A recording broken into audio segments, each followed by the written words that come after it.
Hello everyone, कैसे हैं आप सभी। आई होप आप सभी अच्छे होंगे एंड आप सभी लोगों की प्रिपरेशन काफ़ी अच्छी चल रही होगी। तो ये सीरीज़ हमारी चल रही है चैप्टर वाइज, जो आपकी हेल्पफुल रहने वाली है पीजीटी कॉमर्स के एग्ज़ाम में, चाहे वो आपका DSSB का एग्ज़ाम हो या फिर आपका HTET 2025 का एग्ज़ाम हो या फॉर कोई अदर। जैसे कि आपको पता रेलवे में भी अभी वैकेंसी निकलने वाली है टीचिंग की, तो वहाँ पर भी यदि आपकी कॉमर्स की वैकेंसी रहती है तो ये आपको साथ के साथ रेलवे में भी हेल्प करने वाले हैं। ठीक है, यानी कि जितने भी 2025 में आपके कॉमर्स पीजीटी कॉमर्स के रिगार्डिंग जितने भी पेपर होंगे, ये क्वेश्चन आपके उन सभी में हेल्प करने वाले हैं, क्योंकि हम कवर कर रहे हैं प्रीवियस ईयर के जितने भी क्वेश्चन पेपर है, वहाँ से जितने भी पीजीटी कॉमर्स में क्वेश्चन पूछे गए हैं, चाहे वो DSSB में आए हों, HTET, NVS, KVS, रेलवे, जहाँ पर भी क्वेश्चन आए सारे क्वेश्चन मैंने ले लिए हैं एक जगह, और अब हम उनको चैप्टर वाइज सोल्व करते जा रहे हैं। तो फर्स्ट क्लास में जो हमारी थी वहाँ पर हमने किया था nature and significance of management. तो बच्चों का वहाँ पे बार बार एक क्वेश्चन मेरे पास आया था कि मैम जितनी भी आपकी मैनेजमेंट के रिगार्डिंग डेफिनेशंस हैं वो हमें प्रोवाइड करा दीजिए एक जगह।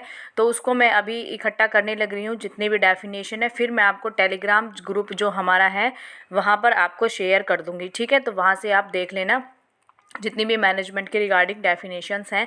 टेलीग्राम चैनल का लिंक आपको इसके वीडियो के बायो में भी मिल जाएगा, साथ के साथ आप चैनल में जाके अबाउट सेक्शन में सर्च करेंगे तो वहाँ पर भी आपको मिल जाएगा। ठीक है, तो चलिए स्टार्ट करते हैं हमारे क्वेश्चंस। फर्स्ट क्वेश्चन है आप लोगों का, और आज का हमारा जो टॉपिक रहने वाला है वो है कोऑर्डिनेशन। ठीक है, तो फर्स्ट क्वेश्चन है coordination between different departments at the same level in a chain of command is called horizontal coordination, organizational coordination, vertical coordination या फिर diagonal coordination। DSSB में आया हुआ क्वेश्चन है। तो देखिए, सबसे पहले तो आपको पता होना चाहिए, जब हम बात कर रहे हैं सेम लेवल पर, हम बात कर रहे हैं, मान लीजिए 3 डिपार्टमेंट है, ये सेल्स डिपार्टमेंट है, ये मैनेजमेंट डिपार्टमेंट, मार्केटिंग डिपार्टमेंट आप इसको बोल सकते हैं, मान लीजिए 2 है, और यहाँ पे लेवल्स आपको पता है ऐसे चलते हैं। ठीक है, ऊपर सबसे बड़ा जो बॉस होता है वो उसके सुपीरियर, फिर उसके सुपीरियर, फिर उसके सुपीरियर, इस तरीके से हमारी चेन चलती है। ठीक है, अब ये कोऑर्डिनेशन की बात कर रहे हैं कि डिफरेंट डिपार्टमेंट्स हैं, यानी कि सेल्स डिपार्टमेंट ले लीजिए आप, मार्केटिंग डिपार्टमेंट, इनके जो सेम लेवल है, यानी कि सेम लेवल इसका ये सेम लेवल ये है यहाँ पर, तो यानी कि कोऑर्डिनेशन जो हो रहा है वो ऐसे हो रहा है। तो इसको आप क्या बोलेंगे, जाहिर सी बात आप देख के बता सकते हैं, इसको हम क्या बोलेंगे, हॉरिजॉन्टल कोऑर्डिनेशन बोलेंगे। ठीक है, यदि आपका कोऑर्डिनेशन ऐसे होता है, नीचे से ऊपर जाता है या ऊपर से नीचे आता है, यानी कि बॉस कमांड कर रहे हैं अपने सुपीरियर को, यानी कि ऐसे फ्लो होता है हमारा कोऑर्डिनेशन, तो उसको आप क्या बोल देंगे, वर्टिकल कोऑर्डिनेशन बोल देंगे। ठीक है, ऑर्गेनाइजेशनल कोऑर्डिनेशन में ओवरऑल ऑर्गेनाइजेशन के कोऑर्डिनेशन की बात आ जाती है। डायगोनल में क्या हो जाता है, यहाँ से मान लीजिए ऐसे ही कोऑर्डिनेशन चल रहा है, यहाँ से ऐसे चल रहा है, तो वो हमारा क्या हो जाता, डायगोनल कोऑर्डिनेशन हो जाता। तो यहाँ पर जब हमारा सेम लेवल पर हम बात कर रहे हैं तो राइट आंसर हो जाएगा हमारा हॉरिजॉन्टल कोऑर्डिनेशन। ठीक है, आगे चलिए, नेक्स्ट क्वेश्चन है कोऑर्डिनेशन क्या है। फंक्शन ऑफ मैनेजमेंट, एक मैनेजमेंट का फंक्शन है। ठीक है, कैरेक्टरिस्टिक्स ऑफ मैनेजमेंट, एक मैनेजमेंट की कैरेक्टरिस्टिक्स है, या फिर द एसेंस ऑफ मैनेजमेंट, यानी कि मैनेजमेंट का एक सार है। And objective of management, NVS PGT में पूछा गया क्वेश्चन है, तो आप सभी को पता होगा coordination is the essence of management, ये आपने सेंटेंस बार बार पढ़ा होगा, coordination is the essence of management. तो कोऑर्डिनेशन क्या होता है, एक मैनेजमेंट का सार होता है। सो राइट आंसर हो जाएगा option number C is the right answer. ठीक है, आगे चलिए, नेक्स्ट क्वेश्चन है कोऑर्डिनेशन डील्स विद, जो कोऑर्डिनेशन है वो किसके साथ डील करता है, harmonising the work relation, recruiting people, helping junior, supervision of the lower staff. NVS में आया हुआ क्वेश्चन है, ये भी देखिए। अब हमें एलिमिनेट करते हुए चलेंगे। कोऑर्डिनेशन आपको पता होता है क्या होता है, ठीक है, जिस भी बच्चे को नहीं पता हो कि कोऑर्डिनेशन क्या होता है तो आप मुझे कमेंट सेक्शन में पूछ सकते हैं, नेक्स्ट क्लास में मैं आपको इसको डिस्क्राइब कर दूंगी। ठीक है, तो कोऑर्डिनेशन का काम कभी रिक्रूट करना होता है पीपल को, नहीं होता। हेल्पिंग जूनियर्स नहीं, supervision of the lower staff no. तो क्या होता है, harmonising the work relation, work relation को क्या करता है, ये हार्मोनाइज करता है। ठीक है, नेक्स्ट क्वेश्चन देखिए, कोऑर्डिनेशन इन्वॉल्व्स, कोऑर्डिनेशन में क्या इन्वॉल्व होता है, forecasting, unity of purpose, option C selection of staff, option D all of these. Coordination में क्या इंक्लूड होता है? कोऑर्डिनेशन से क्या फोरकास्टिंग करते हैं? कभी भी नहीं करते। तो एक समन्वय बैठाने की बात करता है और अपने जितने भी ऑर्गेनाइजेशन में मेंबर्स होते हैं, तो फोरकास्ट तो ये कभी भी नहीं करता, तो ये तो गलत हो जाएगा। यूनिटी ऑफ पर्पस, हाँ ये बात बिल्कुल सही है। कोऑर्डिनेशन क्या करता है? Unity of purpose. Selection of staff, गलत बात है, दो गलत है तो ऑल ऑफ दीज भी नहीं होगा। ठीक है, तो ध्यान रखना कोऑर्डिनेशन का काम क्या होता है? Unity of purpose. यूनिटी बनाने के पर्पस से हम कोऑर्डिनेशन को यूज़ करते हैं। ठीक है, आगे चलिए। नेक्स्ट क्वेश्चन है the elements of coordinations are. Element क्या होते हैं कोऑर्डिनेशन के? ग्रुप एफर्ट होता है, यूनिटी ऑफ एक्शन होता है, कॉमन पर्पस होते हैं, all of the above. UP PGT commerce 2019 में आया हुआ क्वेश्चन है। तो कोऑर्डिनेशन के क्या एलिमेंट होते हैं? तो देखिए, जब हम यूनिटी की बात करते हैं, कोऑर्डिनेशन में यूनिटी बैठाने की बात करते हैं, तो जाहिर सी बात है ये ग्रुप एफर्ट भी होगा। ठीक है, यूनिटी ऑफ एक्शन भी है, कॉमन पर्पस होगा, तभी तो हम उनके बीच में कोऑर्डिनेशन बनाएंगे जब पर्पस हमारा सेम होगा।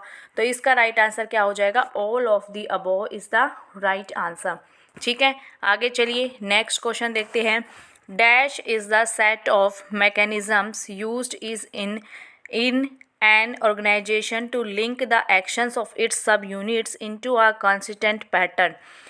डिपार्टमेंटेशन, कोऑर्डिनेशन, कंट्रोल या फिर फॉर्मल अथॉरिटी। तो जब पता है हम चैप्टर ही कोऑर्डिनेशन कर रहे हैं, तो इस क्वेश्चन का आंसर ही डायरेक्ट क्या हो जाएगा? हमारा कोऑर्डिनेशन हो जाएगा। कोऑर्डिनेशन क्या करता है? Is the set of mechanisms used in an organization to link the actions of its sub units into a constant pattern. ठीक है, यानी कि यहाँ पर भी बात यही है कि एक तरीके से यूनिटी बना के रखने का काम करता है। कौन करता है? कोऑर्डिनेशन करता है। ठीक है, नेक्स्ट क्वेश्चन देखेंगे। According to Mary Parker Follett, which one of the following principles is important for achieving coordination. यानी कि मैरी पार्कर के अकॉर्डिंग इनमें से कौन सा प्रिंसिपल है जो इम्पोर्टेंट है कोऑर्डिनेशन को अचीव करने के लिए? तो कौन सा है भाई? कंटिन्यूटी, डायरेक्ट कांटेक्ट होना चाहिए, रेसिप्रोसिटी होना चाहिए, या फिर ऑल ऑफ दी अबव। तो देखिए, कंटिन्यूटी भी होना चाहिए, डायरेक्ट कांटेक्ट भी होना चाहिए और रेसिप्रोसिटी भी होना चाहिए। तो all of the above is the right answer. KVS के एग्जाम में आया हुआ क्वेश्चन है। ठीक है, याद रखना। मैरी पार्कर फोलेट के अकॉर्डिंग कौन से प्रिंसिपल्स है जो कोऑर्डिनेशन को अचीव करने में हेल्प करती है? कंटिन्यूटी भी होता है, डायरेक्ट कॉन्टैक्ट भी होता है, रेसिप्रोसिटी भी होता है, ऑल ऑफ दी अबव इसका राइट आंसर हो जाएगा। ठीक है, अब हम करते हैं हमारे ये को भी कोऑर्डिनेशन का एक क्वेश्चन है। Which one is not a characteristics of coordination. इनमें से कौन सी आपकी कोऑर्डिनेशन की कैरेक्टरिस्टिक्स नहीं है? It is a continuous process. अभी हमने पढ़ा था कि कॉन्टीन्यूस प्रोसेस ये होती है। ठीक है, it is responsibility of all managers. Yes, ये सभी मैनेजर्स की रिस्पॉन्सिबिलिटी होती है कि वो क्या करें? अपनी ऑर्गेनाइजेशन के अंदर कोऑर्डिनेशन बना के रखने का काम करें। It is an essence of management. तो ये तो हम पढ़ के आए थे, कोऑर्डिनेशन का होता है एक एसेंस ऑफ मैनेजमेंट होता है। It considers organizational goals and does not consider individual goals. ये गलत बात है कि जो कोऑर्डिनेशन क्या करता है? सिर्फ ऑर्गेनाइजेशन के गोल्स को कंसिडर करता है, इंडिविजुअल के गोल को कंसिडर नहीं करता। तो ये सरासर गलत बात है। ये इसकी कोऑर्डिनेशन की कैरेक्टरिस्टिक्स नहीं है। और बाकी तीनों ही क्या है? हमारी कोऑर्डिनेशन की कैरेक्टरिस्टिक्स है। तो नोट हमें बताना था, तो राइट आंसर हो जाएगा हमारा ऑप्शन नंबर डी। ठीक है, आगे चलिए नेक्स्ट क्वेश्चन देखिए। कोऑर्डिनेशन में हमारे इतने ही क्वेश्चन से जो आपके DSSB में आए हों, एनवीएस में, केवीएस में, इतने ही क्वेश्चन मुझे कोऑर्डिनेशन के मिले। तो आज की क्लास में हम एक दो क्वेश्चन हम कर लेते हैं प्रिंसिपल्स के रिगार्डिंग, प्रिंसिपल्स ऑफ मैनेजमेंट के रिगार्डिंग। आज क्लास में 2-3 क्वेश्चन है, मैं वो आपको सिर्फ कराऊंगी। एंड कल की क्लास में हमारे कंप्लीट क्वेश्चन रहने वाले हैं प्रिंसिपल ऑफ मैनेजमेंट के रिगार्डिंग। ठीक है, तो क्वेश्चन देखें। Which feature does not from one of Fayol's 14 principle of management. इनमें से कौन सा एक फीचर नहीं है जो प्रिंसिपल हमारा किसके अकॉर्डिंग? हेनरी फ्योल के। जो हेनरी फ्योल आप सभी को पता होगा 14 प्रिंसिपल दिए थे मैनेजमेंट के, उनमें से इनमें से एक कौन सा नहीं है? इनिशिएटिव, एस्पिरिट, डिक्रॉप्स, इंडिविजुअलिज्म या फिर ऑर्डर। DSSB में पूछा गया क्वेश्चन है, ध्यान से क्वेश्चन को देखना। ठीक है, कंफ्यूज करने वाला क्वेश्चन है, लेकिन कंफ्यूज नहीं होना है। 14 प्रिंसिपल ऑफ मैनेजमेंट।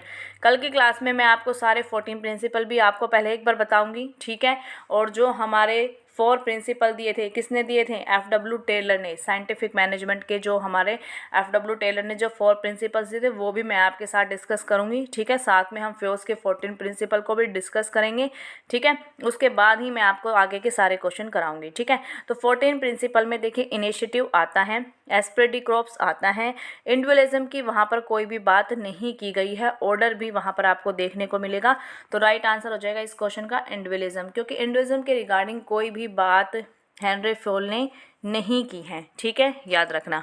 आगे चलिए, नेक्स्ट क्वेश्चन है, who among the following propounded 14 basic principle of management. ये तो हम अभी अभी करके आए हैं, फ्योल ने दिए हैं कितने? 14 basic principle of management. Complete नाम क्या है उनका? Henry Fayol. Henry Fayol is the right answer. DA+ में पूछा गया क्वेश्चन है। FW टेलर ने क्या दिया? साइंटिफिक प्रिंसिपल्स दिए हैं, जो उन्होंने 4 प्रिंसिपल दिए हैं साइंटिफिक, ठीक है। वो कल की क्लास में डिस्कस करेंगे सारी चीज़ें। नेक्स्ट क्वेश्चन देखिए, What does the term Esprit de Corps, one of Henry Fayol's 14 management principles mean? यानी कि आपको बताना है कि जो हेनरी फ्योल ने जो एक प्रिंसिपल दिया था एस्प्रिट डी क्रॉप्स, उसका मतलब क्या है। प्रॉपर लीडरशिप की बात कर रहे हैं हम यहाँ पर, एडवोकेट नॉलेज की बात कर रहे हैं, इंडिविजुअल परफॉर्मेंस की बात कर रहे हैं, या फिर टीम स्पिरिट की बात कर रहे हैं। तो एस्प्रिट डी क्रॉप्स का मतलब होता है, यहाँ पर हम आई की जगह हम वी का यूज़ करते हैं। वी का यानी कि कोई भी जब मैं कन्वर्सेशन करूँगी तो मैं की जगह हम जब एज ऑर्गेनाइजेशन वर्क कर रहे हैं तो हम वी, हम का हम प्रयोग करेंगे। तो यहाँ पर क्या दिखाता है? टीम स्पिरिट दिखाता है। क्या दिखाता है? टीम स्पिरिट दिखाता है। बिकॉज हम यूज़ कर रहे हैं आई का नहीं, वी का हम यहाँ पर यूज़ करते हैं, तो टीम स्पिरिट की यहाँ पर आप बात करते हैं, ठीक है। तो आप सभी का होमवर्क यही है कि आपको प्रिंसिपल ऑफ मैनेजमेंट के चैप्टर को कल अच्छे से कवर करके आना है, ताकि आपके क्वेश्चन जो हो सारे के सारे ठीक हों, ठीक है। तो आपका होमवर्क क्या है? होमवर्क है आपका प्रिंसिपल ऑफ मैनेजमेंट, जो हमारा चैप्टर है, आपको उसको अच्छे से कवर करके आना है। कल की क्लास में हम इसी चैप्टर के क्वेश्चन करने वाले हैं, और मोस्ट इम्पोर्टेंट चैप्टर है आपका, ये याद रखना, क्योंकि यहाँ से 2 या 3 क्वेश्चन आपके हर एग्ज़ाम में पूछे जाते हैं, चाहे वो DSSB का, KVS का, NVS का, HTET का, किसी भी कॉमर्स का या जो भी एग्ज़ाम होगा वहाँ पर प्रिंसिपल ऑफ मैनेजमेंट के रिगार्डिंग बात ना हो, ऐसा हो ही नहीं सकता, ठीक है। तो अच्छे से इस चैप्टर को करके आना है। मिलते हैं नेक्स्ट क्लास में। Bye bye and take care.